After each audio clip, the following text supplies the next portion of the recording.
Welcome to Archery Talk 101 podcast, your guide to better archery skills. We'll bring you the latest tips, tricks, and expert advice, but that's not all. We'll also have interviews with top archers and industry professionals and reviews of the latest gear and equipment and much more. Hi, my name is Roy Canterbury. I'm going to be your host today on Archery Talk 101, and we have Mitch on the line with us, and we're going to talk to him about what his archery journey is and what he's doing with it and where he plans on going. Welcome to the show, Mitch. Hey, thanks, Roy. Thanks for having me.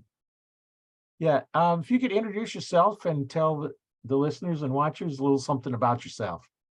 Yeah, my name is Mitch Newcomer. I currently live in Waukene, Kansas, which is in the western half of the state. I was born and raised out here on the farm. Lived in Kansas City for around 10 years, where I started my family with my wife, and then worked for Midwest Land Group and kind of got the opportunity to relocate back out here to Western Kansas. And so I figured I would jump at the opportunity. So that's kind of where I'm at right now. I have two daughters, 10 and soon to be 8 years old, and they're working, shooting crossbow and things like that. So they're kind of starting their archery journey, I guess you could say, at this point. Yeah. Well, I count archery a stick with a string flinging another stick, and a crossbow fits that, so got to start somewhere. So yeah. And the nice thing about crossbows with the younger kids is they can shoot those higher poundages, and you can go out and hunt and don't have to worry about, are they pull enough weight to make that shot, and that's exactly. And I like them too for multiple reasons. One, it can serve as a backup bow for me if for some reason something happens to my bow on November 7th. I don't really feel like sitting out at that point in time. And and also it's interchangeable for my daughters to my wife. They can all shoot it. They don't need their own specific bow with the poundages and everything set up specifically for them. So it does make a nice, tool to use across multiple people. There's, archery is not a cheap hobby. So before I go buy expensive bows, I at least want to make sure they're pretty serious about it first. So right. And everybody, has their own or its reason for what they're shooting. And, I like the compounds, and, I do have a recurve. My son's got a crossbow, but I haven't shot it, but that's nice about it, because you don't have to worry about as much practice time as you do with a compound, or as much of the recurve. I'm not going to put in the work it takes to get good at shooting a recurve to go hunt with it. Exactly. Yeah. It boils down to time and making sure you're ethical when you're out there in the field, and that you're deadly with the weapon that you've got in your hands. They're talking about trying to get into maybe going to kill a deer and stuff this fall. And so we've been working with it, but with all the activities and stuff they're in, there's no way they could be, deadly with any type of bow other than a crossbow at this point. Crossbow. So, yeah. So for those that are listening and watching, I just want to let you know that we go live in the Archery Talk 101 Facebook group, so you can see it when we're recording it. And we also, the podcast is on Spotify and other places, as well as on Audible.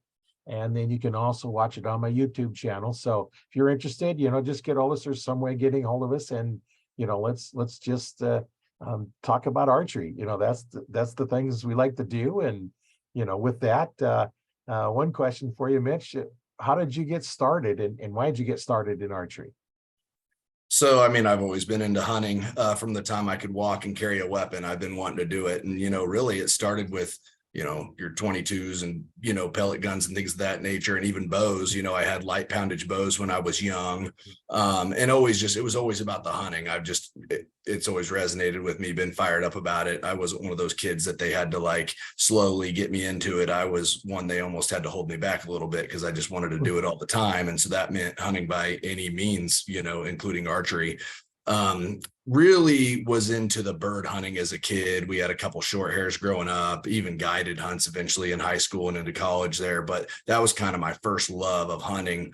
And then when I was young, the regulations have changed so much over the years. You used to not be able to rifle hunt and things of that nature until you were older than what they allow now. And so, archery was my first opportunity to get into deer hunting, and, killing a deer when you're a kid is kind of a big goal. especially out here. And so, I remember the first bow that I hunted with was my dad's. I don't even know what brand it was. It was a compound bow. It didn't have camo. It was wood. So he painted it up with his own camo and everything. And it was Easton aluminum arrows and things of that nature. And then eventually I think we got a bear that it was newer, but not much. And it was the same way, still aluminum arrows and all that. And I was hunting with those when I could. The tough part for me with archery was I was in sports of all kinds growing up, played college football. So, I mean, really, I didn't dive into archery hunting until I got done with college, was able to buy my first, what I call legitimate bow setup. It was a ready to shoot package from Bass Pro Bear.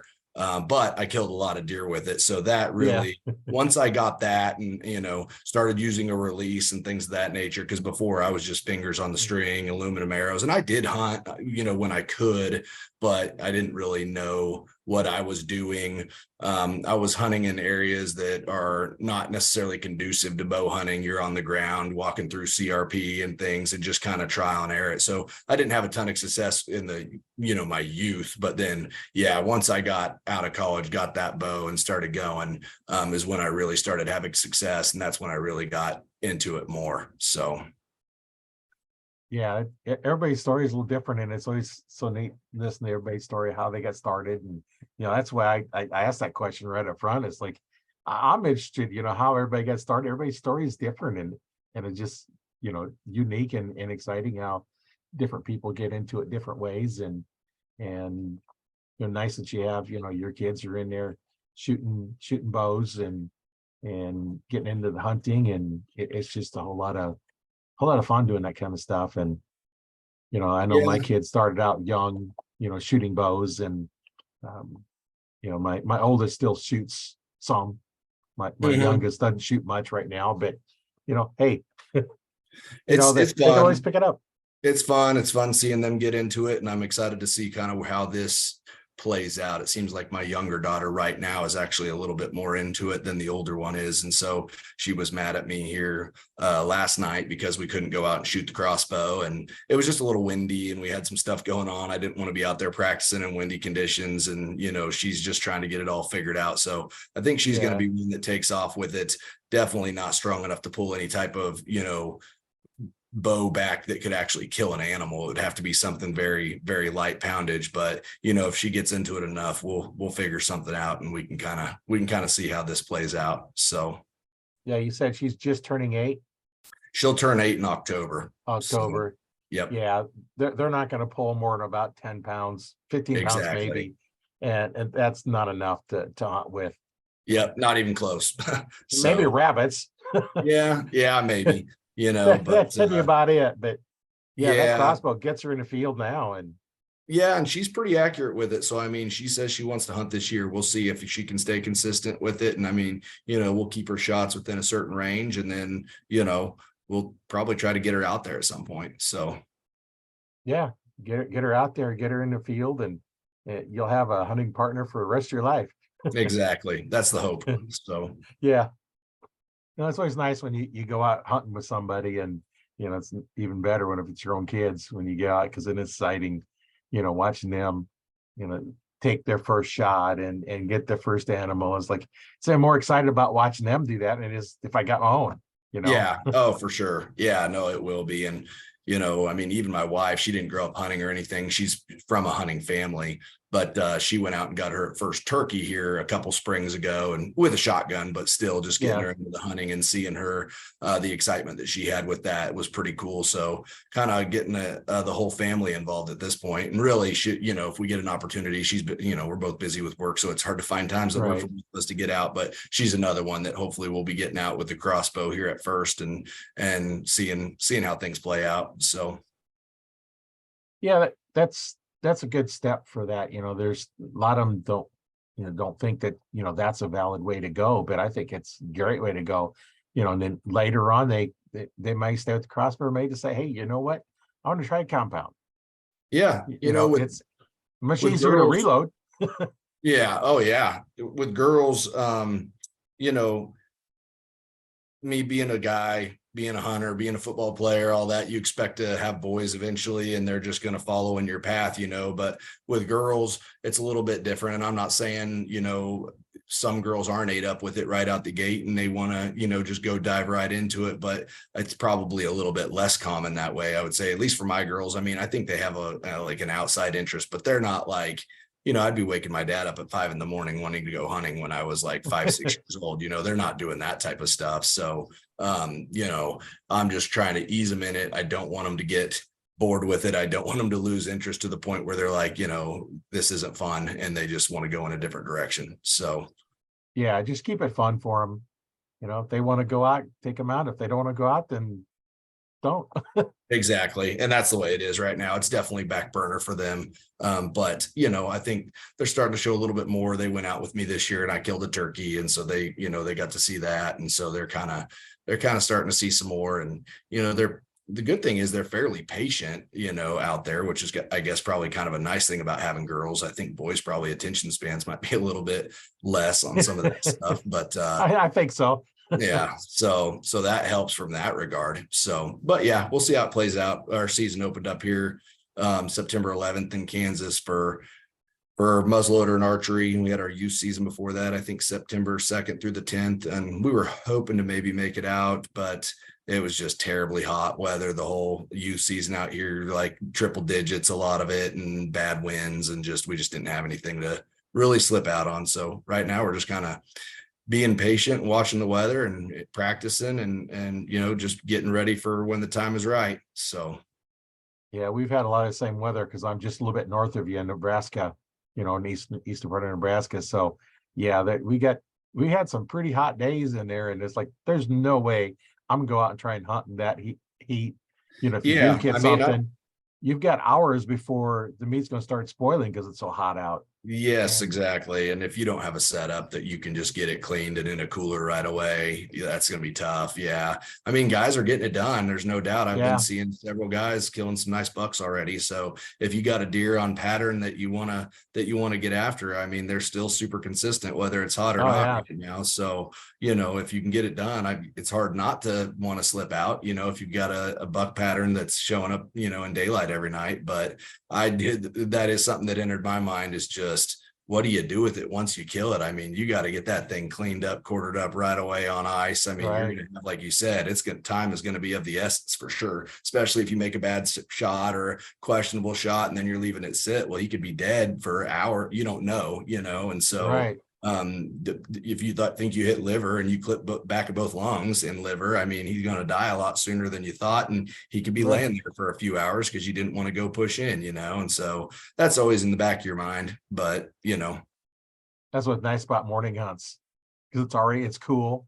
You get you got daylight to track it, and it's getting hot. It's not already hot trying to cool off, and that makes it a little bit nicer. But we're going to start getting a little cooler weather now, so.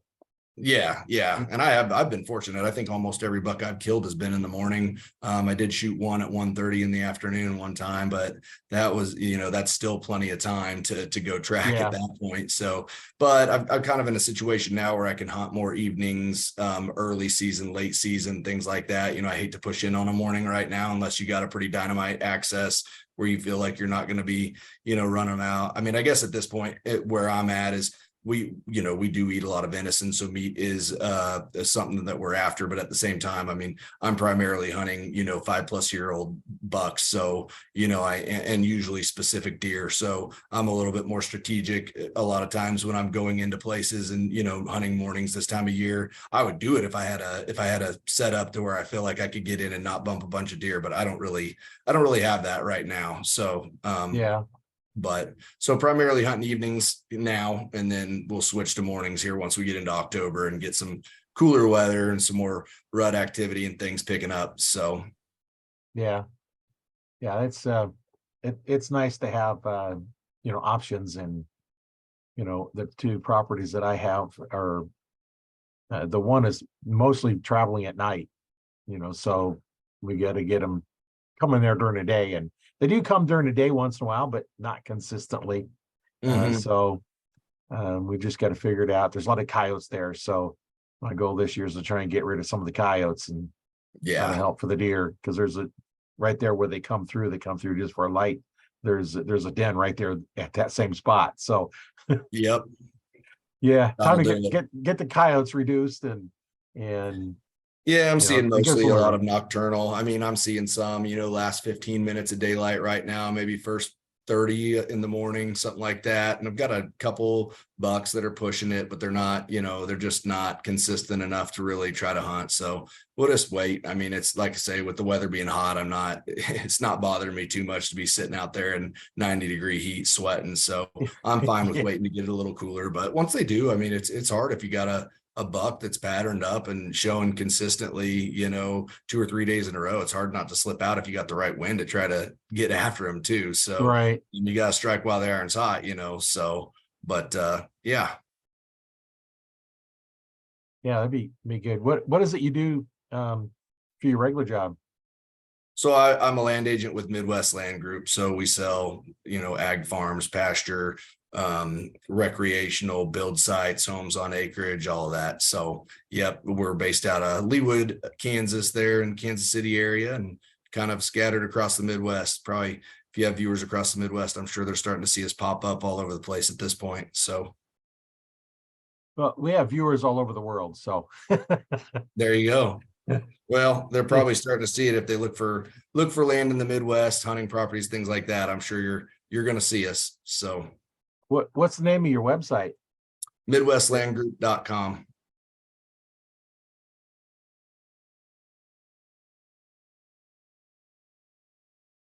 Typed it right, Midwest Line Group. Hey, you know what? We're gonna share a screen for those watching. See if we can see that. That's the right website, right? I can't see. Yep, that's it. That's the one. Oh, okay. Yeah, Let me see. definitely encourage people to go out, check it out, reach out if you have any questions about anything. If you're looking for something specific, we've got a lot of good agents out there that can then go to work for you and find it. So Let's just say you're looking for some good land for hunting, that may have a little creek or something going through it, and forested areas and some crops, and so you could kind of look for something like that then, couldn't you? oh yeah, I know we've got we take all of our buyers, what they're looking for, put it into our database. We're always looking all the time. A lot of times we have stuff that comes up that doesn't even make it to the market. Maybe they don't want to list it for whatever reason. So it's always good to know what you're looking for, because it's probably going to be a lot easier for us to find it than for you to find it on your own, especially in this market where things are pretty hot. Something with a good creek running through it, a little income, is not going to last very long in this current market. So yeah, we can definitely go to work for you and find you what you're looking for. Sometimes it takes a little time for the right property to come along, but we're always looking all the time. So I would definitely encourage anybody that's something that they're looking for to reach out, get connected with an agent, and have that discussion, let them know exactly what you're looking for, what your budget is, what area, and let them go to work for you. Specifically ideal, mostly just Western Kansas out here, anything pretty much in the Western half of the state. Be happy to help anybody out. So, but again, we've got agents all across the Midwest here. So do you mostly listings just in the United States then, isn't it? Yes. Yep. In the US, we're, I think, in every state through the Midwest besides North Dakota, and I guess Texas we're not down in Texas yet, but pretty much every other state through the Midwest there we're in at this point. So, like I say, started in 2014 and been the fastest growing land brokerage in the Midwest since that time. So we exploded throughout there pretty quick. I think we've got, close to 110 agents now across the Midwest right now. So, if you're looking in one of those states, we've got somebody that can help you. Yeah, that sounds good for anybody that wants to, find a property. It's nice to have your own property that's worth it, and then you can do all kinds of things with it if you have the right property. And it is incredible. It's something, even as a kid, I would say, hunting really created that desire for me to own land, myself, just because I wanted to be able to do what I wanted to do, and I didn't want to have any restrictions or have anybody telling me what I couldn't do. So, that was definitely a major goal for me and something I was able to accomplish, here in recent years. And, it's just incredible when you step on a piece of property that's yours. It's just a feeling like you can't describe to anybody else. And, you can do whatever you want, wherever you want to plant food plots, you put in water, you have all the say. So stuff I hunted before, I've been very fortunate. I've had good access from some good landowners to let me hunt some really nice spots. But at the end of the day, I'm still that I can't do it unless they approve it. And a lot of times they'd run cows in certain places, or, my season would be up kind of almost the end of November when they threw the cattle in, or other spots where the cattle are summering out there and you're waiting for them to come out and get in. And, and I know I've killed deer around cows before. It's definitely doable. I'm not saying that it's not, but, the problem, I don't think deer hate cattle, but cattle take down all the resources that the deer want too. So once they knock all the cover down and eat all the food, there's not much left for the deer to be in there either. So just things like that, when you own your own, you have full control over everything that's going on out there. And it's just it's pretty incredible feeling. So. Yeah. And if you get the right property, you can make money by, having guided hunts and stuff like that. You can manage the property if you have enough land. You can manage the size of the herd, the quality of the deer, and Exactly. you can do all that. So you can get all these nice bucks in there. And, that place I hunt, it's like, well, okay, if you don't shoot it, somebody else might. Yeah. There is a lot of property next door is that way. And, we've been in some properties where, if it's a deer, you might as well shoot it, because come rifle season, if it's a deer, they shoot it. They don't care how big or small it is.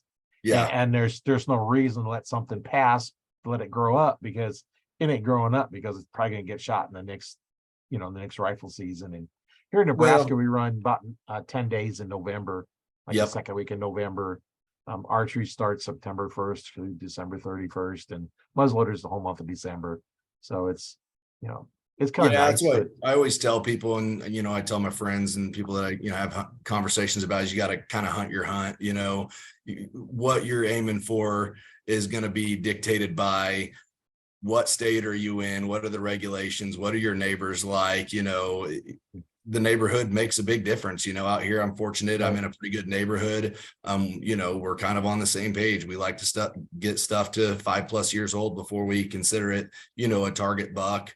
Western Kansas, we're pretty lucky out here. We've got a pretty good buck to doe ratio. The ruts are very strong out here. So, we are able to maybe do some things out here that somebody in, Nebraska or Missouri or Michigan or somewhere wouldn't be able to do. I know when I first started with Midwest, I was in Kansas City at the time, working Northwest Missouri, and I had hunted out of Northwest Missouri quite a bit. Prior to, you heading out? Yep, to go buy a truck. My wife stopped in. She's getting ready to head out. Oh, okay.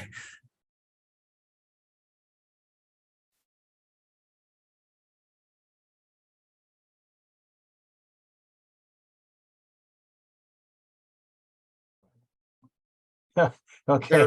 Good. Yeah, okay. No worries. But I was just saying I had hunted Northwest Missouri quite a bit too in my time in Kansas City there. And Missouri's the same as Nebraska. They've got their rifle season right during the middle of November. And, every tree has an orange guy in it almost, it seems like. And I always tell people, I don't know how any deer make it through that deer season sometimes, but they do, obviously. But, it's almost like a real life minesweeper out there where you just wonder what bomb those deer are going to step on at some point, because there's an orange guy sitting in a lot of trees. If you go driving down the highway, you can see him. So, but that does make it difficult to have that older age class of deer. And I don't blame anybody for shooting, whatever deer is going to make them happy. You gotta hunt your hunt and shoot what makes you happy. And that's all that matters. But, if you are wanting to hold out for that older age class of deer, that is going to make that more difficult when there's lots of, 2 and 3 and 4-year-olds getting shot every, middle of November running around during the rut. So it just, it's not conducive to having that higher age class unless you're in a neighborhood where everybody's kind of on the same page. That's kind of your only hope at that point. So, yeah. Yeah, and it's just all depends, the property you're on and what's going on. And when you have so few actually going through during the daylight, you can't be real picky sometimes. You've got Yep. to go through and it's like, okay, I'm gonna shoot the does because Yeah. they're on the cameras in the property. I was catching 2 bucks on all the cameras, middle of the night. And then finally one day I did catch a third buck. But a lot of does going through at night, but there wasn't that many bucks coming through. And I had cameras out there, the whole season and till February. And I did finally catch a couple, one day in the morning and at night. It was there during the day, at the spot I think is probably the best. Worst place to get a tree stand in, but Mhm. the best spot, I think. Sure. But Yeah. Yep. Just got to hunt your hunt and kill what makes you happy. So that's what, yeah. that's the way it is. So, But and I tell a lot of new, bow hunters, the first year that comes by, shoot it. I told my daughter when it's like the first year comes by, shoot it. Now after that, let's talk about letting the fawns walk.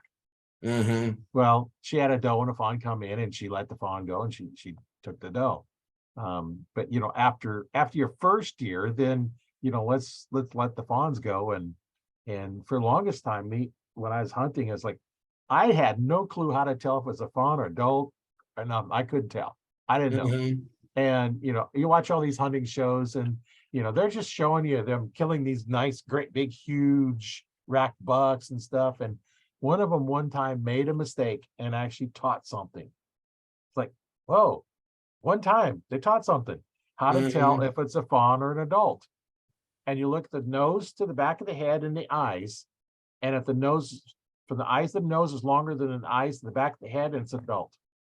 Mhm. You're like, oh, okay. Well, nobody ever said anything. None of the things I've seen, nobody said how to tell if it's an adult or a fawn. They talk about, the back starting to sway on the really old bucks and stuff. It's like, well, okay, you got to find one first, Mhm. you Yeah, know? that's the problem with some of the, and I like watching those shows too. It's fun to see big deer and big deer get killed and all of that. But it's not practical for all people. That's not your average deer hunter on most of those shows. You can't compete with that. And they're playing on a different level than what we are most of the time, for most people. And so you got to understand that. But yeah, it'd be nice if there was a little bit more education sometimes. And I think they're getting better about it. There's a lot of YouTube shows and stuff out there that they're doing because the episodes online or on the TV are 30 minutes and they're really about 20 minutes by the time you take out all the commercials and everything. Right. So you only have 20 minutes to show all your content and you don't really have much time to dive into the educational side of things.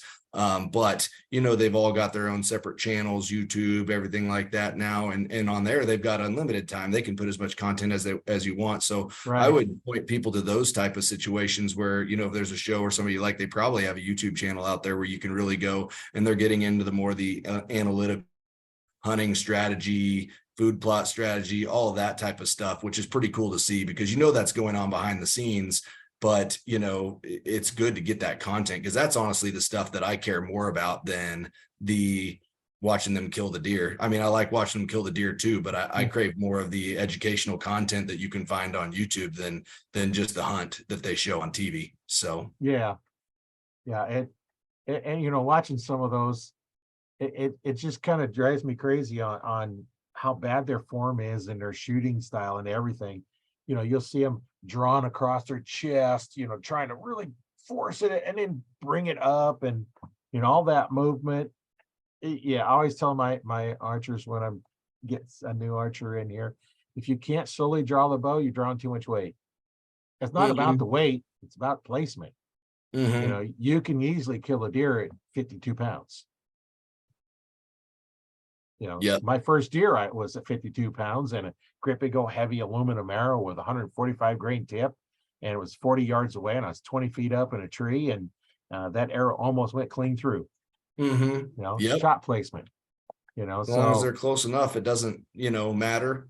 And you hit them right, it doesn't matter. So yeah. They can stay off those shoulder blades and you're generally pretty good. Yeah, yeah. Crazy with some of the broadheads and stuff they have nowadays, though. I mean, even if you, it's pretty impressive with some of the technology that's out right now and how fast these bows are, and the broadheads, what they'll cut through and stuff. So it's definitely come a long ways. But yeah, generally I wouldn't want to, not really looking to hit them in the shoulder, but sometimes No. it happens. Well, with the right broadhead, as long as you don't hit that big bone in the middle of the shoulder blade, I blow through them, no problem. Sure. Yep. I shoot a Muzzy 3-blade Gotcha. 100 grain, and I've shattered bones with it. And in fact, I actually, when I had my archery store, after work, I was trying to shoot my broadheads. I set up a broadhead target, because you can't shoot a regular backstop with broadheads, just turn them up. And I probably shouldn't have been doing it, but I missed. I hit the concrete wall behind, above the target. That broadhead stuck into the concrete block. It cracked the insert and the shaft back about an inch. The shaft was laying on the ground. The broadhead was stuck in the concrete block. Wow. Yeah, it's pretty impressive. I still use that broadhead. It did not hurt that broadhead a bit. It go. went into the concrete block enough to stick into the block. Wow. Yeah, it's some of them they're shooting through like sheet metal and stuff with them to prove how. I mean, it's impressive, what's out there. And I don't know. I've gone back and forth between expandables and fixed blade. I like both for different reasons. But I got a new bow here a couple years ago. I stuck with that bear that I originally got back in 2010 or 11. And I killed a lot of deer with it for a lot of years, but I just decided to update here a couple years ago and updated to a Matthews VXR. I just heard a lot about them and I shot them and I just really liked how smooth and, just really liked the feel for me. And went to some micro diameter arrows and, with some inserts. And then when I did that, I switched back to expandable because I thought the speed and weight of those arrows would more than offset. The reason I switched away from expandables with my old bow was because I didn't like the penetration I was getting. I was killing deer and I was hitting them in the heart, but I wasn't getting pass-throughs. And I was like, I'm playing with fire here. One of these times this isn't going to work. And then it did. I felt like I hit a deer pretty good actually. And what I think happened was the arrow deflected and stayed high instead of driving down through the deer like it should have, because it was a pretty short range shot and I was mostly shooting down. And I mean, you could see the arrow hit, the knock, everything. And I was just like, that was kind of my go-to of, well, I'm switching to a fixed blade, and I did that. But then once I upgraded the bows, I went back to expandable mostly because I just wasn't confident enough in the fixed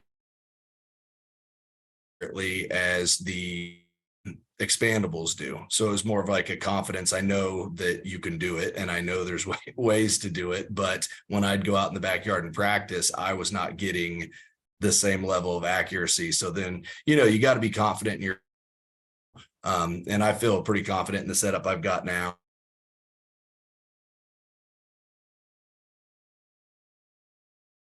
And if you hit them just right, you're going to be fine either way. So that's kind of the way it works.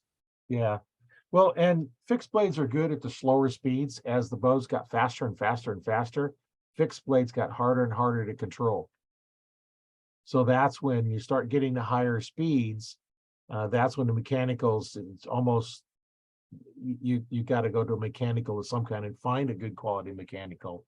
And, I had some guys on from Thunderhead Broadheads and looking at some of the stuff they had, man, they've got some pretty wicked looking stuff.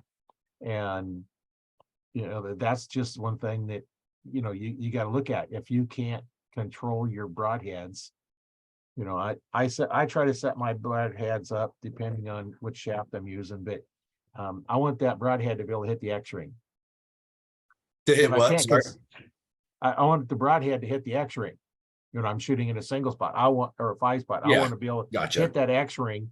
And on the worst, I'm just missing it. It's I want them to guide in there. I want to be in there and shooting that tight a group with them. And if I can't do that, then you have to tune them and stuff like that. You go to mechanicals and, it helps on them. They're not going to shoot exactly like field tips because they're actually a little bit longer. So, Yep. but at hunting range, you're probably not going to see any difference. You may Yeah. have to sight in a little bit, maybe a little bit different. I know on my hunting bow, it's a 2001 PSE Carrera, my broadheads do not hit the same place as my field tips. They're Mhm. off by a couple inches, off the side and down, I think it is. But all my broadheads hit in the same spot. So my bow is set up to shoot my broadheads. When I shoot field tips out of it, it Mhm. doesn't hit where I'm aiming, but I don't Mhm. care because I know the Mhm. broadheads do. Yep. Yeah, that's what you got to do. And that's what it boiled down to again, just, the accuracy of the field tips with this faster bow or not the field tips, the accuracy of the expandables with the fixed blades.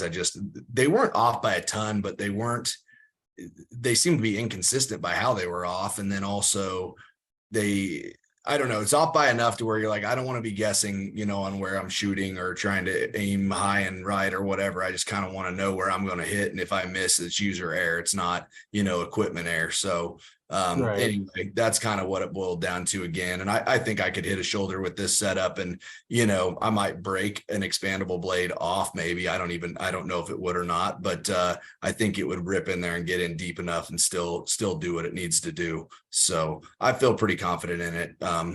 So Well, when you're using a mechanical, you try to stay off the shoulder blade anyway. So, but you got ribs to hit, mhm. So if you hit a rib, with the muzzies I use, if I hit a rib dead on, it's just going to shatter the rib and just keep going through. Mhm. I've still gotten pass throughs and hitting major bones. Mhm. And I know I was shooting mine one time before I knew how to set up a bow. I was shooting way too long a draw length, and I shot and I heard the string hit my jacket. So I was like, okay, this is going to go somewhere weird, and it did. It actually hit it in the thigh bone, on the back thigh bone, completely shattered it, and still passed through. Wow. And of course, it didn't go very far, because it didn't have a leg to really stand on. For sure. It had three left, but still, they're not, adapt to walking on one back leg and two front legs. Mhm. And it just hit dead center, and you could see right where that point of that muzzy hit that and shattered it. I've hit other bones and shattered them as well. Did the And deer expire without a follow-up, or did you have to put a follow-up shot on it? I couldn't put a follow up because where it laid down, there's a tree between me and it. So I Gotcha. couldn't get to the vitals. So I just had to sit there until, finally that, because I couldn't start getting down, because then it would try to get up and run. Sure. And So it then, was enough though for it to expire and bleed right. out. Yeah. Yeah. Okay. Yeah. Okay. Yeah. It got an So artery in the back. So, sure. so it wasn't like it just hobbled off. Otherwise, I'd got no one. But, Sure. my thought is if I have more arrows and it's within shooting range, I'm going to stick an arrow in it. Oh, for sure. Yeah. What's, Anytime you can get another arrow in it, you do. So yeah. And sometimes you make them bad shots and you're luck out and catch an artery. And mhm. I It know that happens. one time I always, when I'd practice, I would practice close my left eye. I shoot right-handed. So close the left eye when I practice, but I hunt with them, both of them open. And, as you get older, you don't realize it, but you start getting a cataract form and your right eye is not as clear as it was. Well, I see two sets of pins. Gotcha. And the right eye is clear set of pins. The left eye is dim set of pins. Over the years, my mind I just ignore the dimmer ones. They just don't even exist to me. I don't even notice them anymore. And, with the right eye blurry, the left eye clear, guess what my mind picked up? The left eye on the pins. Yeah. And I shot, I know that pin was right on that kill zone when I shot. And when we finally recovered it, I'd hit the artery in the back hip. And I'm like, I know that was not where I shot, because it wasn't like running or nothing. It was just kind of Mhm. walking slowly, and I wasn't that far away. So I went down to the range, like I normally do, target shoot, nail it right where it's supposed to be. Open up both eyes. I missed by about, well, I was shooting it on 5-spot, the right side target, and I completely missed the paper to the left. At 20 yards. I was off by that much. Wow. And that's the wrong eye picking up the pins. So then I was out and I'm blinking my left eye to try and force me to pick up the right pin. And then I always wear a baseball cap. And then I noticed one time I had a hooded sweatshirt on. I turned my head and it blocked my left eye. I was like, that's the key. When I hunt, I'll have a hooded sweatshirt on.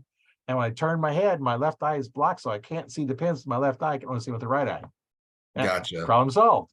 There's Yeah. a way around it. And, that's kind of the fun things, figure out how to get around some of the problems you have. Yeah, for sure. I don't have that. I guess if it came down to it, you could always shut your left eye too, if that's what you Yeah. had. But but I can understand why you want to have both of them open too. But Yeah, you're essentially you can- blocking it anyway. So, Yeah.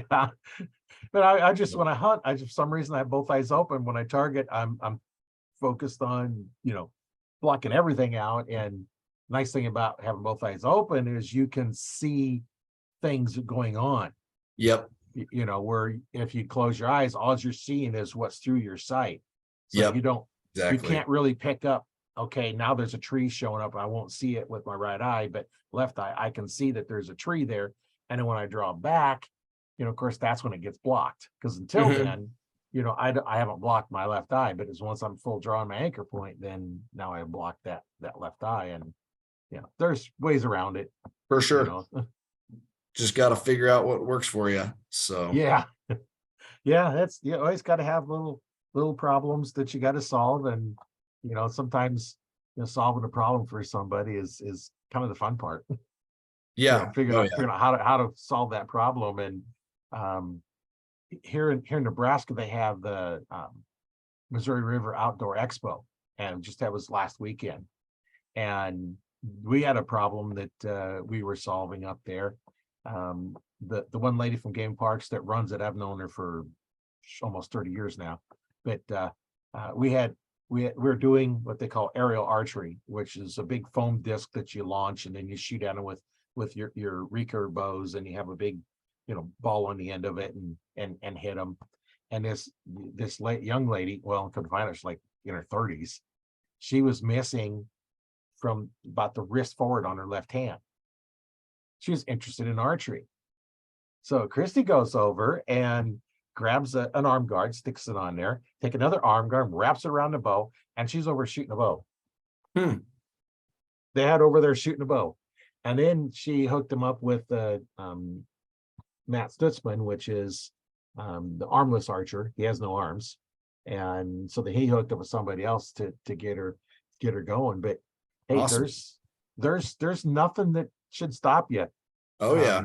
If you don't There's have always- arms or legs, that might be a little difficult. But if you Yeah. have two legs, or one leg and an arm or something, there's always a way that you can shoot. Oh, yeah. I Yeah. see some guys doing some pretty impressive stuff with just their legs. So, Yeah. which that takes some quite an athletic feat sometimes too, to do that. I'm not sure everybody could do that, but if you want to bad enough, I suppose you're going to figure out a way.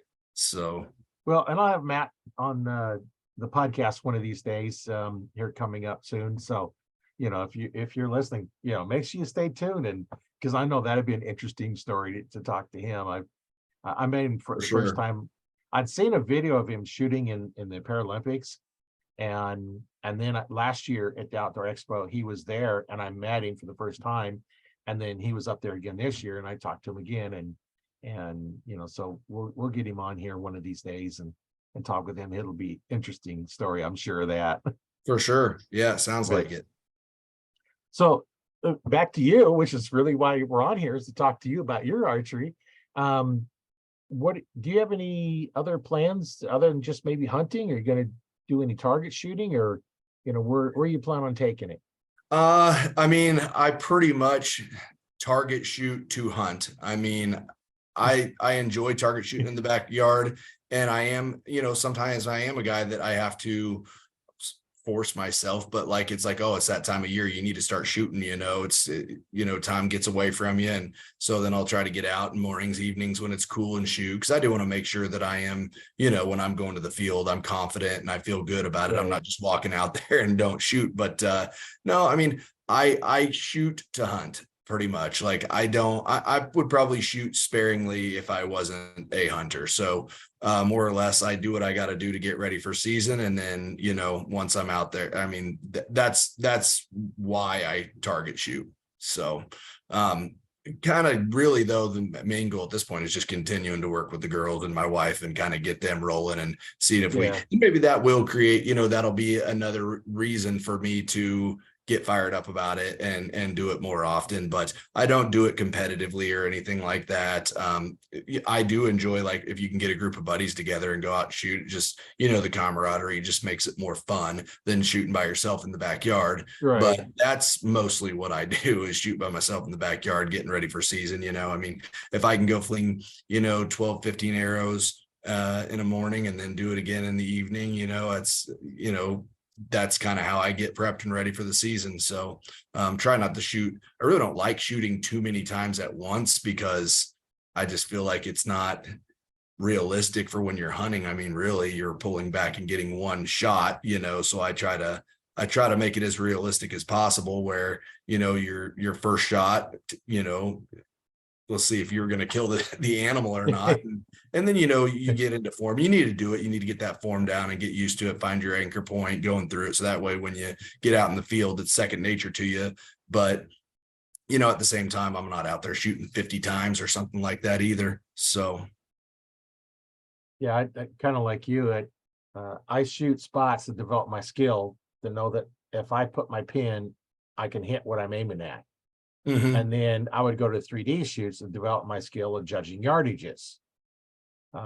Because you go to a 3D shoot, where you hit on the deer, on the targets, is not where you're going to shoot a real animal. Mm-hmm. Yep. Because they might have that low target, but if you aim at that target, that same spot when you're hunting, you're not going to have a good shot. You may not even completely hit the heart. Depending on the angle, you might have a bottom exit, which means no blood trail. So where you shoot, but the idea of picking your spot, which I failed to do a couple times, I drew back and shot at this deer and I completely missed it. I don't know how I missed it. So I had a field tip with me. So I picked out a leaf and I hit the leaf. And then I think, you know what? I just pointed the bow and shot. I forgot to aim. Mm-hmm. It happens, you forget to aim and that's what's nice about the 3 is you pick that spot, say, okay, here's where I'm going to shoot it. That's what I'm going to shoot. And well, and then you got to factor other things into it too. In a hunting scenario, I mean, how far away is the animal? Is it going to duck? Things of that nature. Everybody's a little different with what they do there.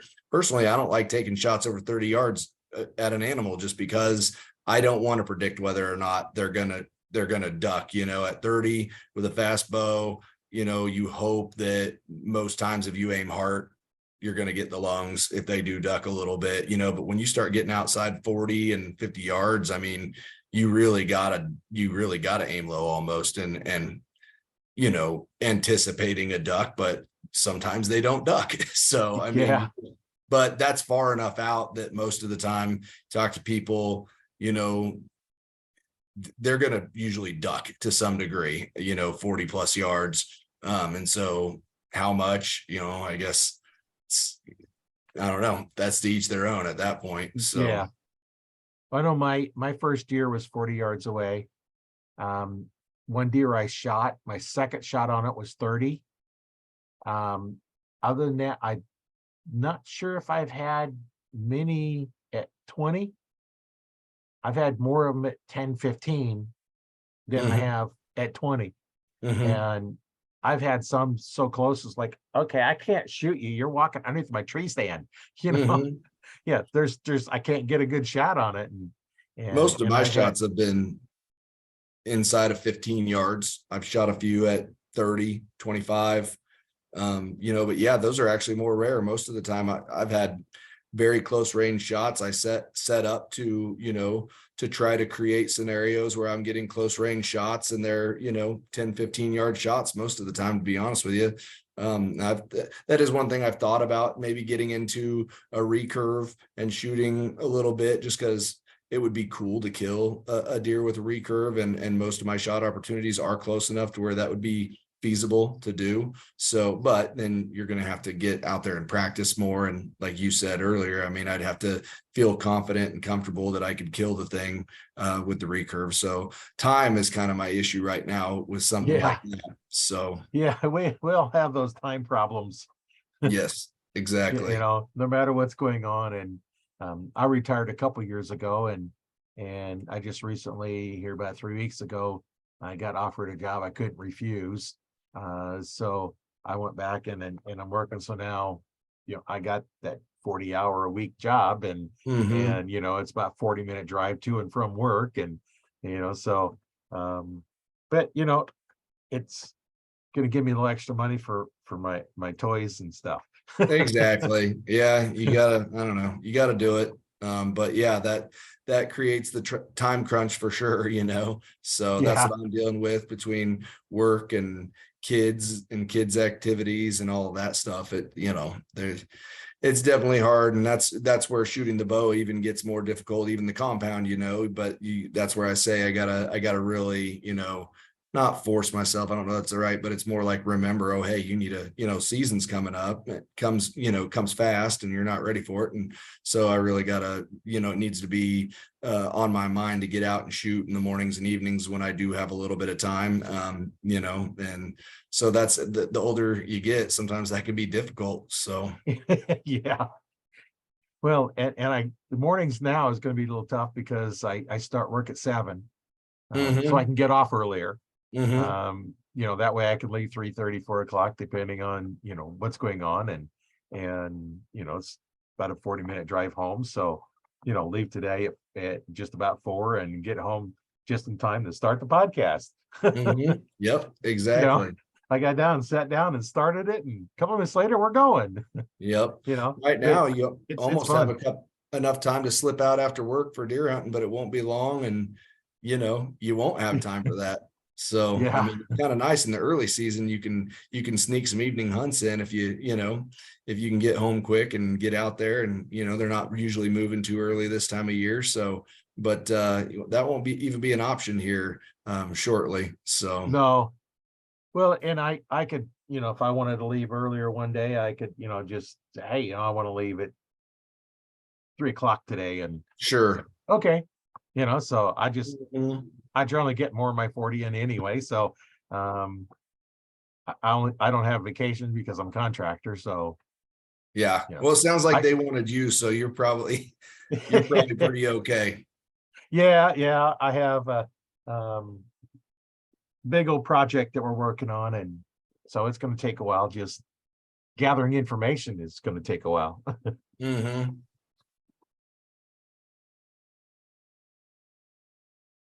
So I know you do a lot of hunting. What's been your most challenging hunt you've had so far? I mean, from a bow perspective, I would say just whitetails here in the Midwest. I mean, I generally at this point am picking out a deer or two that I'm hunting, usually one deer at first, and then there's a backup plan or something, so I think every deer is their own challenge. Some are easier than others, obviously, but I did shoot a deer back in 2016 that I was getting him on camera all the time, but I just could never get eyes on him. The year before, he broke off his main beam just outside the brow tine, so he kind of got the pass that year. But then the next year, he grew back out, and he was a little bigger than he was the year before. And so I hunted him really hard, actually. And that was when I was living in Kansas City too. So and this deer was out in Western Kansas. So I was going 4 hours round trip to hunt him. And I was, at that point in time, I was working for corporation there in Kansas City. And so I was like your standard Monday through Friday job. And I would save a lot of my vacation time for, November basically. And I was taking off Fridays and Mondays. And I would drive back, I would work for 3 days, and then I would be back hunting him for 4 days. But, a lot of times you go back and the winds aren't right. And, Western Kansas, we get a lot of wind out here and winds can be crazy. And so there was several times with that deer, I just had to I couldn't hunt here. I'm driving all the way out and there were days where I couldn't even sit for him. But I think no, that was a different deer. That's popping in my head there, but no. But I was hunting him hard when I could with the winds. Got back for one weekend, and it was Veterans Day that I was out in the stand, and it was, I think it was in the 80s. It was hot, and I had hunted that morning, and I was putting up a decoy. I actually hunt over decoys quite a bit out here, and there was just a deep buck growl grunt behind me, and came up.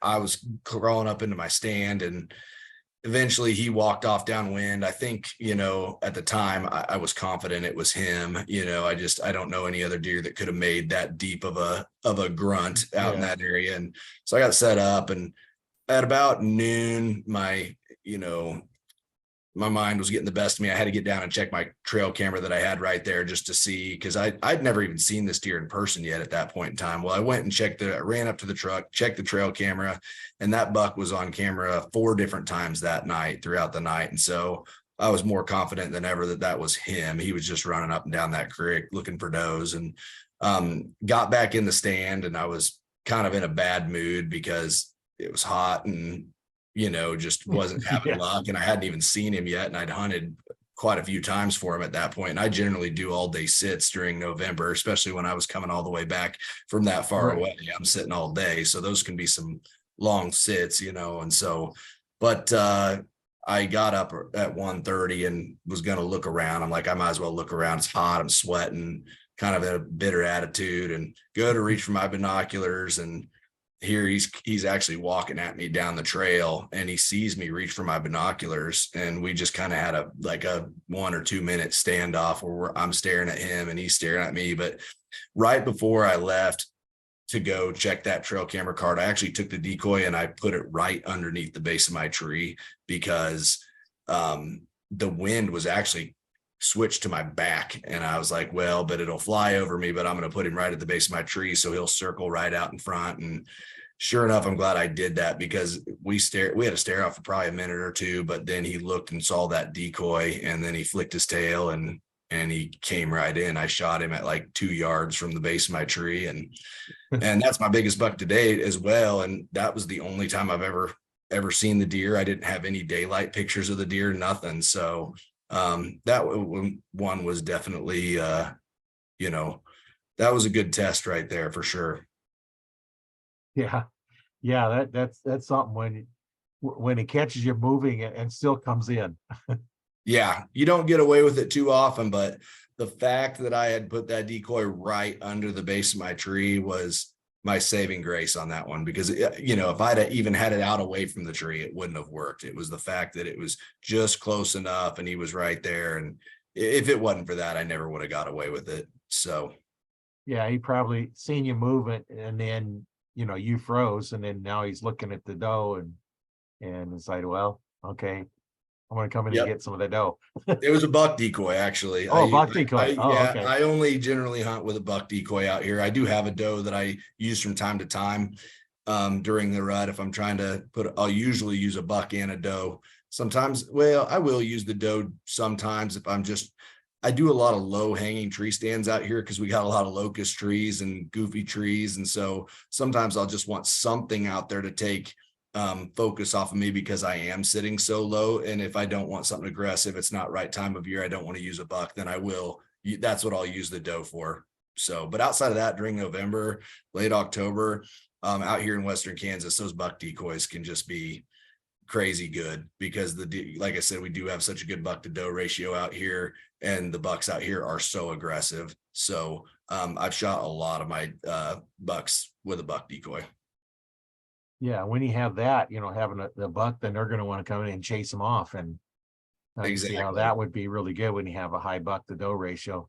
Yep. And it's fun hunting. The only problem with it, is if you don't get to those bucks before mid-November, a lot of them aren't carrying around all their points, by that point, just because they are so aggressive. They bust up real easy. It's hard to find an Oh. intact buck by late November out here and, in some places. So at least breaking off something. So Yeah.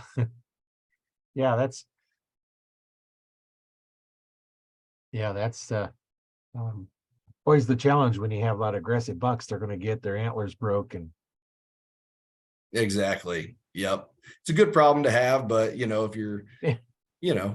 It's always bad. It's kind of nice when you shoot them and they're not all busted up. That's for sure. We've had it. It's saved quite a few deer out here, over the years that got too broken up, and we didn't want to, we let him go another year. Just like I said, that was kind of his case the year before, where he broke off his main beam and got the pass that year. So it helped him get through, and he was bigger the next year. So I guess it worked out.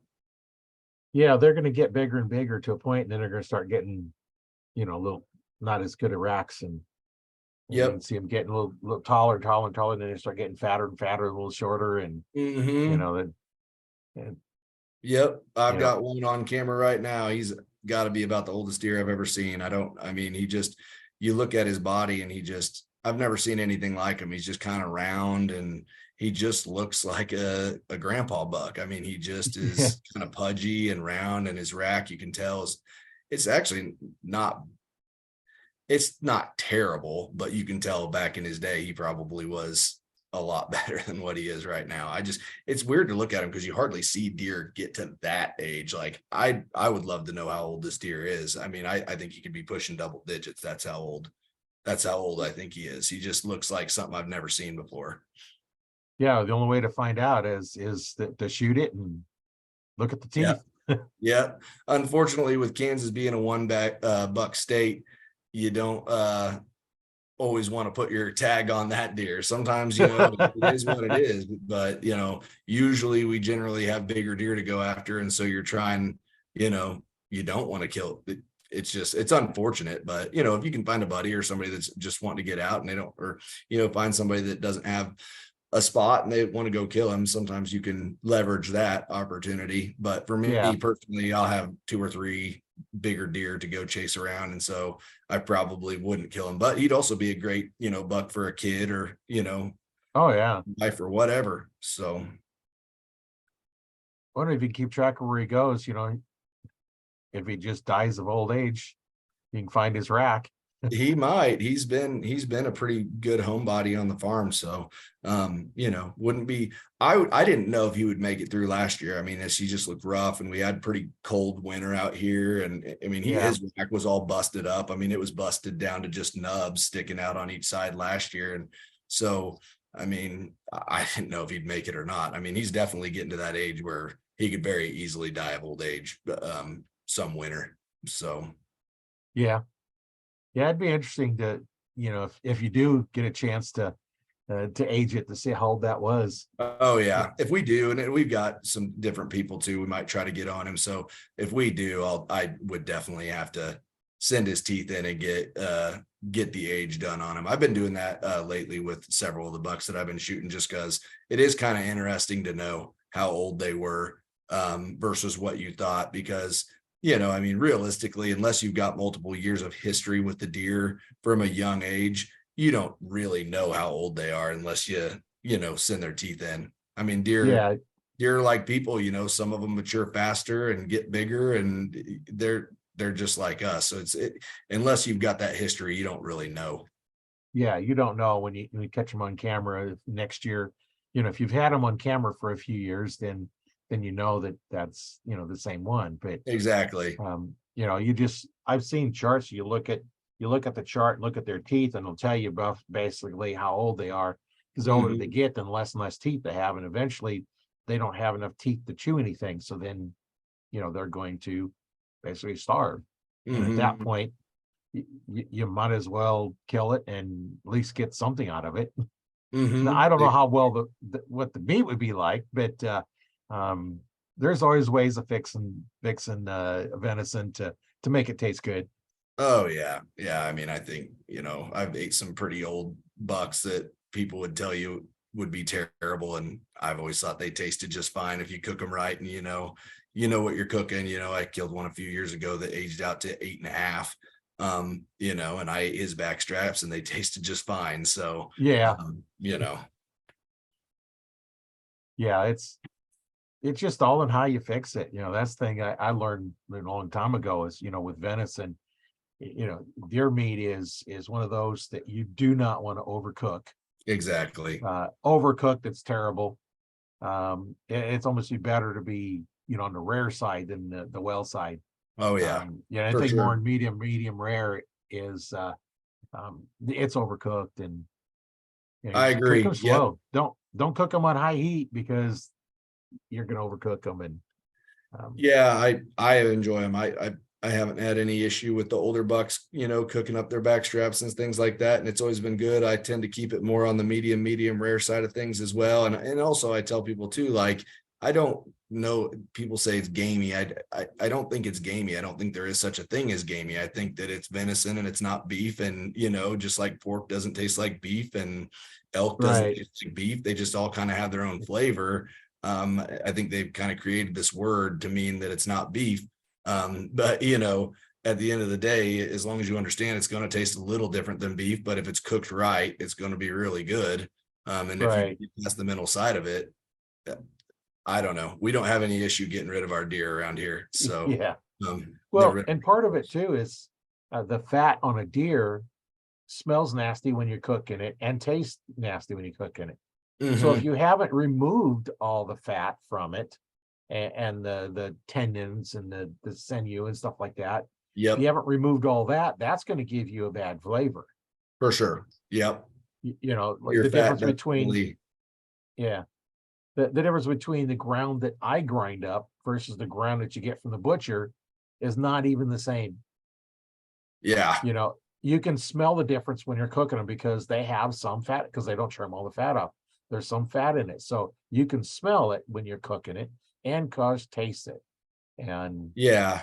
Well, I'll tell you this though, too. I mean, I still think mentally it's in people's heads a lot because I've had people say, I would never eat deer and, I've never had it and I would never eat it. It's just nasty and this and that. And I don't really want to tell them, but they've had deer a lot at my house. They just didn't realize they were eating it because we don't, I mean, all of our ground meat and a lot of the meat we're using is venison and they eat it up and don't ask any questions. So, like I said, they might think that they don't like deer, but they went back for seconds a lot of times. So, it is what it is. yeah, it was guessing. And then it's like, oh man, this is good. What is it? It's Yeah. deer. Oh no, oh nasty. It's like you just said you liked it. Yeah. So It's more mental for most people than anything, truly. If it's cooked right, yeah, it's going to be more mental than anything. So, it's meat, you eat exactly. snakes, you eat gators, you eat fish, you eat, deer.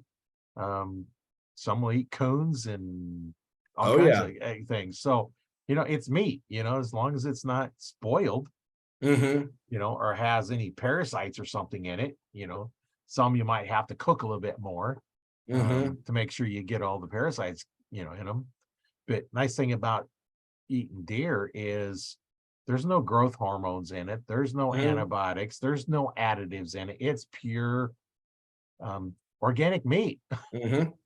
You have to pay extra to get a cow that's organic like that Exactly. because they inject them with all these chemicals and stuff, keep from getting diseases. And, just get a buffalo. They don't have the problems that cows do.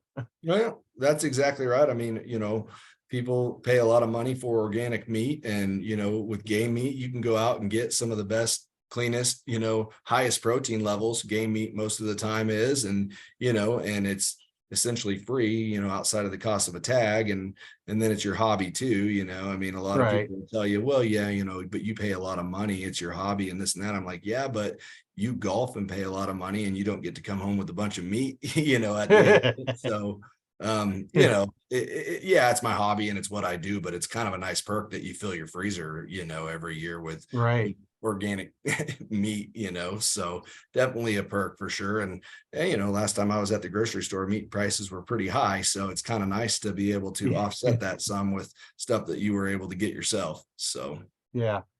And I know there for a while we had so much venison that, when I'd have beef, it's like, oh, this tastes funny. What is it? Oh yeah, that's just cow. mhm, You get used to it and learn how to cook it, and it's like really good. And for um, sure. the best meat I ever had was one time I took the back straps out, fired up the grill, and I threw them on the grill, and I'm cooking them. And the back straps kind of taper down. So as it get done, I put my fork in it and I cut off the end of it and ate it. So I'm cutting off the ends as it's cooking and getting to that medium rare.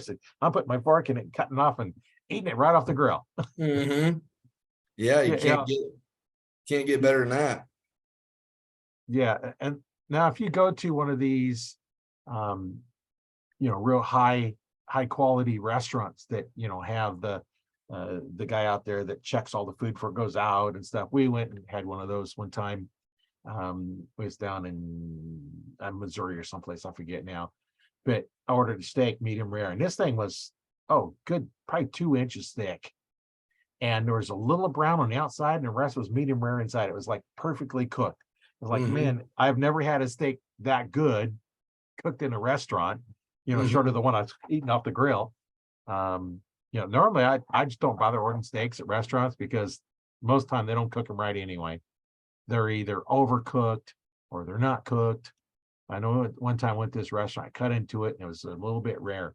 So I sent it back and I said, needs about 30 seconds more. And he's the cook. So yeah, I put it on about 30 seconds and finished cooking it. He missed the perfect Hmm. cook by 30 seconds. But Hmm. other than that, you don't normally find them. We went to one restaurant, 3 times they had to cook the steak and still got it wrong. Hmm. Like Yeah, medium rare, I overcooked. generally don't. I generally don't order steaks at restaurants either for that same reason. I mean, I'd rather them undercook it, I suppose, than overcook it because once that's done, it's done. But Right. at the same time, for the price you're paying and what you get back most of the time, it's just not worth it to me. I'd rather just do it at home. So Yeah. Give me a hamburger. yeah, I don't have to worry about being chewy.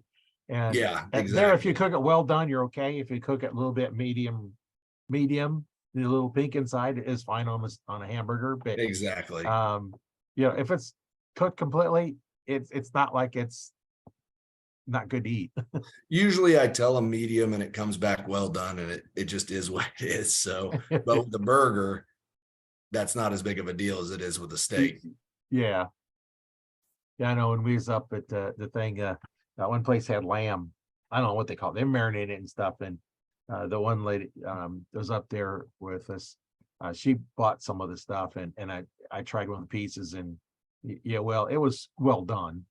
It was overcooked, but it Hmm. was still good. And it wasn't like it was real hard to chew, but I think it was overdone. But when you do something like that, you're going to cook them all well done. You're not going to have anything with any pink in it because some people get paranoid and Sure. they're like, they don't understand, most meats you can have a little bit of pink in them. And even pork, you can have a slight amount in there. Yeah. You can still have a little bit in there.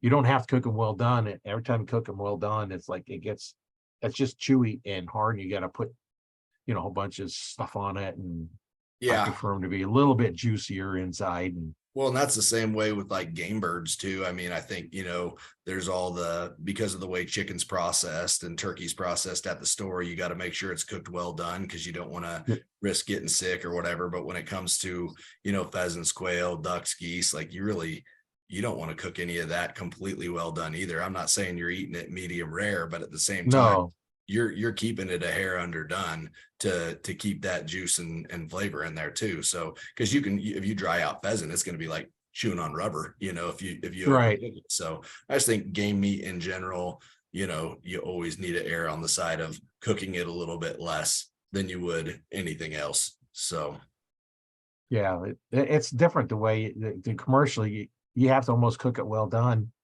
Like the chicken, because you don't know. There's salmonella in it. If you don't cook it all the mhm. way, then you can take a chance on that. And yeah, it's just so much better. And Yeah, But that's that's why I all grow a caused by garden too.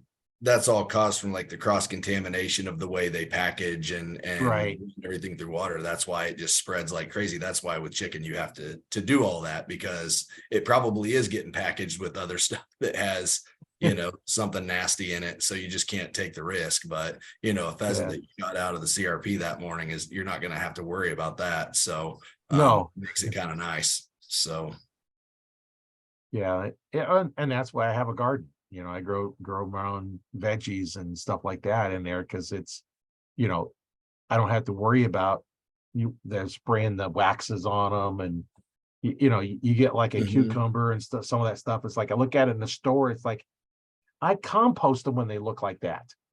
I'm mhm, throwing them out, and you want me to buy it? I've already composted better food than that. yeah, You know, you're yeah, used to the good quality in tomatoes. Like if I go someplace they got tomatoes, you can put them on or don't put them on. I really don't care because they don't taste like tomatoes. mhm, And you used to, they're red and ripe, and you pick them off there, and the tomatoes are red instead of being pink. And mhm. yeah, it's the same thing. Learn Oh to yeah. grow crops and hunt yourself because you're always going to have food. Exactly right. You Yeah, know, it's gonna be better. no food in the grocery stores. Yeah, okay. I got food here I've grown and saved, and need be, you know what? I'll grab my bow or my gun and go get meat.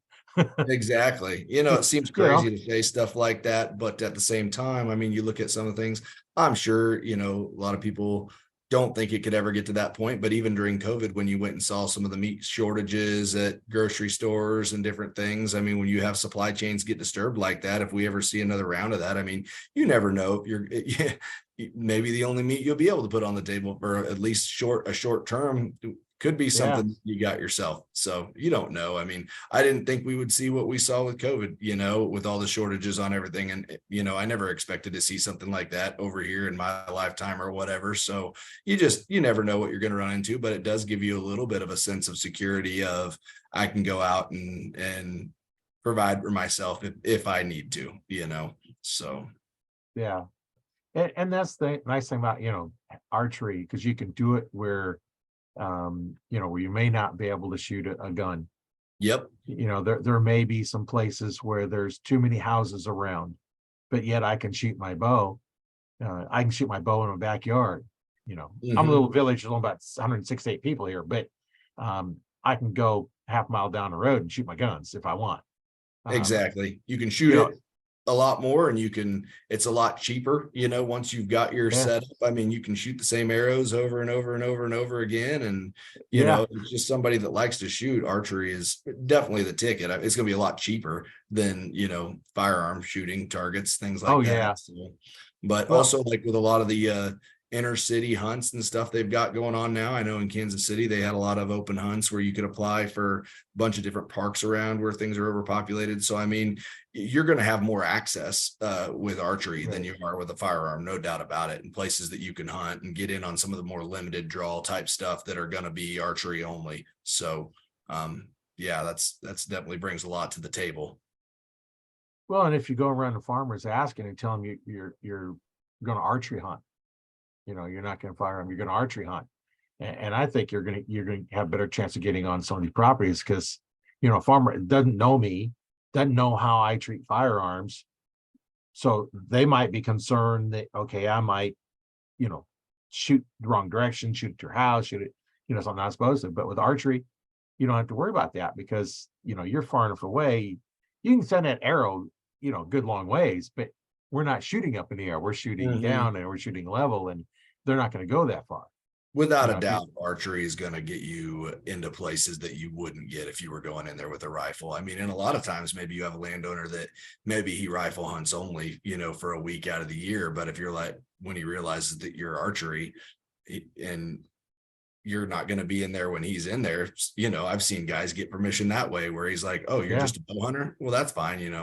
I rifle hunt out here though. You can't rifle hunt, whatever. So yeah, your odds of getting permission on somewhere, they're not as good as what they used to be places, but at the same time, you're definitely going to have better odds but with bow than a rifle for sure. yeah. And one thing that Nebraska changed is their archery season goes nonstop from September 1st to December 31st, including the firearm season. So you can be out there with a bow during firearm season. You just have to wear orange. Yep. And if you're going to do that, you have to wear your orange. But then in muzzleloader season, it's the whole month of December. The muzzleloaders have to wear orange, but the archers out there at the same time don't have to wear orange. That's odd. Yeah. I don't know. Yeah. Kansas muzzleloader is actually the beginning of the season here. It kicks off at the same time as archery does, September 11th for, right after youth season there. And you do have to wear orange in Kansas during muzzleloader, but it's only for like a week there, and then it's straight archery. But you can bow hunt all the way through all the seasons. You just have to wear orange during any firearms here in Kansas, but we don't have the extended muzzleloader season like you guys do either. Yeah. So maybe that has something to do with it, but that still seems odd, I guess. But well, and it's in December too, so I don't know. I'm gonna have to ask you guys that came in parks, and I was like, why is that? I'll have to ask them one of these times. Maybe it has to do with the lack of foliage and being able to, I don't know, deer don't see color anyway. Some colors they do, I guess they see blue and some of those really well. So, but you're going to look like more of a blob, I guess, if you're wearing just straight orange versus a cam. I don't know. Maybe that was the people who didn't want to wear it, at least their argument against it, but seems weird to me. But yeah, it seems weird. I just spent the weekend with three from Game and Parks, so I was like, I didn't even think about asking them. I'm gonna try and get one of the Nebraska conservation officers and law enforcement officers on the podcast when I'm gonna kind of call them, and that'd be a question to ask them when they're on the podcast. Yeah, that'd be interesting. I don't know. And maybe it has to do with, I'm sure the muzzleloader season is not as there's probably not nearly as many muzzleloader hunters out there as there is during the general firearm season either. So that's there's some of it as well. But yeah, that'd be interesting. There's thousands of them during the firearm season. For sure. Yep. I've got a good buddy that lives in Nebraska now, and he hunts. And so we talk about that type of stuff. I've actually been to Nebraska turkey hunting before. So done that, and little experience with Nebraska anyway. Nebraska is a pretty cool state. It's got a lot of diversity, from the west to the east half. It's pretty crazy how diverse the state actually is. So well, out in the western, you have a lot of mule deer, and then you get a bit further east, and then you have mule deer and whitetails mixed. And then on this end of the state that I'm on the east end, we don't have any mule deers here that I've never seen one, just always whitetails. And then, we have, varieties of turkeys, and, you got to hunt them muleys differently than you do the whitetails. Oh, for sure. Yep. We had primarily mule deer around here when I grew up. And now we have mostly whitetails. They've kind of taken over. And I don't know all the reasons, for all of that. Speculation is what I've got, but I guess, we've talked to some people too within the Kansas Department of Wildlife and Parks, and, I don't think anybody truly knows. I still think they're trying to put put the pieces of the puzzle together on why muleys are getting moved out and whitetails are taking over. Out here, I'm sure poaching was an issue because we've got roads every mile, and muleys don't tend to be as elusive. They'll stand out in the middle of the fields in the middle of the day, and, things of that nature. So during rifle season, they're definitely more susceptible. They would definitely be more susceptible to poaching, but I'm sure there's disease. Some people have theories on whitetails pushing them out, being a more aggressive species, more adaptable species. So there's a lot of theories and different ideas about what happened there, but it's kind of sad to see it go away, though, from growing up and hunting muleys all the time to now. You're just excited when you see one. So that's it. It all changes, the the amount of housings in there, the crops, you're losing crops, and then the muleys, like the more open space, and as you take away the open space, I can see where they would move out into more open space. And 100% habitat loss, chemicals, chemicals would be at this point for upland birds, turkey populations. And you got to think, where do mule deer inhabit? They're more in your open crop fields, things of that nature more often. So maybe that does have something to do with it. They're probably more susceptible to being hit with chemicals. Your whitetails are more down in creek bottoms and places, where they're going to be away from that more often, not all the time. But yeah, I don't know. It'd be interesting to know. But I know, with some of the newer farming practices and all the chemicals, it can't be good for the wildlife. I No. think there's a direct correlation to, since we've been seeing more of the no-till practices and things out in this area, the populations of all of our game species are dropping off. So there's got to be something there. Yeah, there's a correlation. It's just, what do we do? Mhm. Yeah, we got to adapt. Well, we've been talking, looks like almost about an hour and a half now. So, Sorry, blinds, sun's getting in my face. well, you had raccoon stripes on your face for a while. Yeah, I finally noticed it, so I should have shut that up, but Yeah. Oh, well, that's all right. Makes an interesting video. yeah, oh, for sure. For sure. Will, what would you like to say to our audience in closing? I don't know. I'll just kind of reiterate what I said earlier. I'm going to look at it from a hunter standpoint, since that's what brought me into archery and that's what keeps me in archery is hunting. And just, good luck to everybody this season. Hunt your hunt, shoot what makes you feel happy, and just have fun. Don't worry about what other people are doing. Hunt for you. And like I said, have fun, kill what you want to kill. So. Yeah.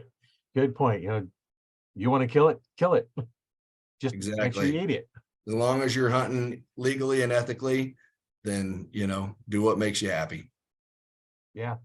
That's good advice to, everybody, just no matter what you're doing, whether you're, archery or whatever sport you're doing, you just gotta, make you happy. That's what we got to do.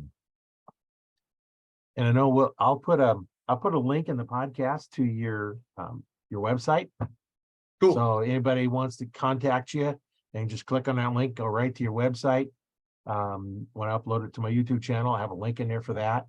And then, of course, anybody in the group can, always respond back to us and go from there. But anybody listening on podcasts, it'll be in the description as well. So if you're not listening while you're driving, you can go in there and catch a link. And just remember, we do this twice a week, and it's a lot of fun. And if you know anybody that is interested in talking about archery, let me know, because we're glad to have you on.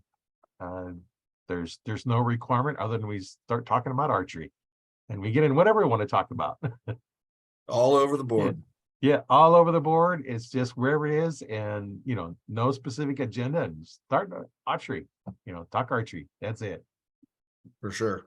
Yeah. Well, my name is Roy Canterbury. I've been your host on Archery Talk 101, and we'll see you on the next one.